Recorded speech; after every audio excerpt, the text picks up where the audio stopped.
Bound to an alien bride 33 years older, no one expected what came next. On a Tuesday, Command told me I was getting married to stop a war.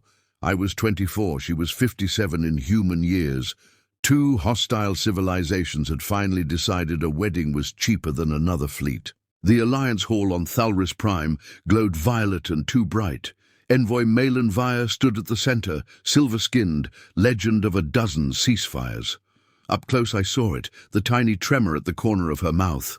"Human Eli Marin," she said, translator soft in my ear. "Do you accept shared duty in this binding?" No one had really asked me before that moment. Looking at her, I knew the same was true there. "I do," I said. Then I heard myself add, "on one condition." The room rustled. Malin's crest flickered in surprise. "Conditions are not customary when 1 billion viewers are watching," she said. "Then let's make it worth watching," I answered.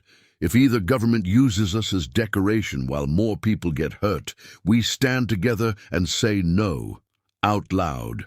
On record." Silence pressed in. Somewhere behind me an admiral shifted. Malin studied my face like a difficult treaty. "Recorded," she said at last. "Let the binding be defined as mutual refusal to accept unnecessary death." The living metal bands closed around our wrists, linking our heartbeats in a soft double pulse. For a second I felt her through it, disciplined, exhausted, wary. She flinched as she felt me. Crowded thoughts, bright fear, stubborn hope. Life together turned out quiet and strange instead of dramatic. We had separate rooms, in a crystal apartment, and a shared hall with a window into blue clouds. I burned my tongue on Thalri tea and tried not to swear in front of visiting diplomats. Malin watched everything with calm curiosity. "Your people laugh in situations my people label dangerous," she noted one evening. "We laugh because they're dangerous," I said. "If we don't, we freeze." "I have read that humans are fragile," she murmured. "Short-lived, breakable." "Maybe," I said, "but we are very hard to keep down." 6 months later we were tested. A Thalri faction sabotaged an unmanned human mining rig near the border. No one was hurt, but the explosion lit up the news for days. Human broadcasts called it an attack. Thalri hardliners called me a security risk. In our common hall, angry messages scrolled past in 2 languages. Malin's bands glowed sharp white, stress. "My council says the experiment failed," she said. "They want you sent home before someone fires a real shot." "Did it fail?" I asked. "No one's dead. That counts for something where I'm from." She gave a tired musical sigh. "They will not listen to me." "Then let them listen to us," I said. "Both of us. That was our condition." The High Council chamber felt colder than space. Commanders lined the walls, armor humming softly. A general pointed a tendril at me. "The human's presence inflames our people," he said.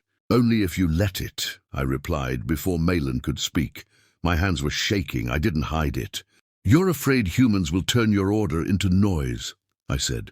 "Honestly, we're afraid you'll crush us under that order until nothing noisy is left." Murmurs rippled through the room. "Here's what we are," I continued. "We build cities on fault lines and coasts that flood. We send ships into vacuum and call it a commute.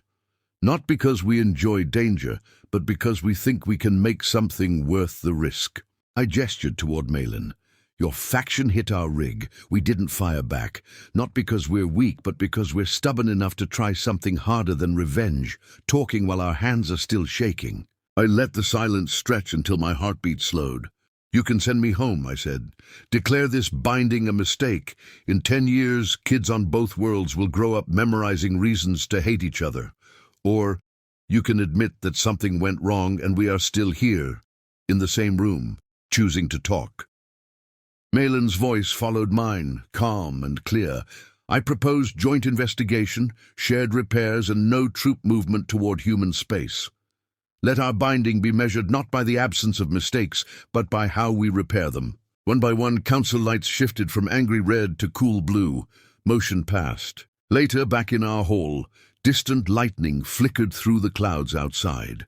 Malin stood beside me, our linked bands now a gentle silver pulse instead of sharp white. My historians will ask how a short-lived anxious being walked into our council and altered our course with words, she said.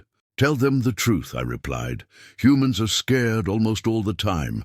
We just refuse to let fear pick the ending. She studied me for a long moment. Her shoulders lowered. The glow at her wrists softened. For the record, Malin said softly, this binding no longer feels like a sacrifice. I smiled, feeling two civilizations tilt just a little toward something better. That's the part no one expected, I said. You give a human a duty, and we turn it into a promise. If this touched you, show your love in whatever way feels right.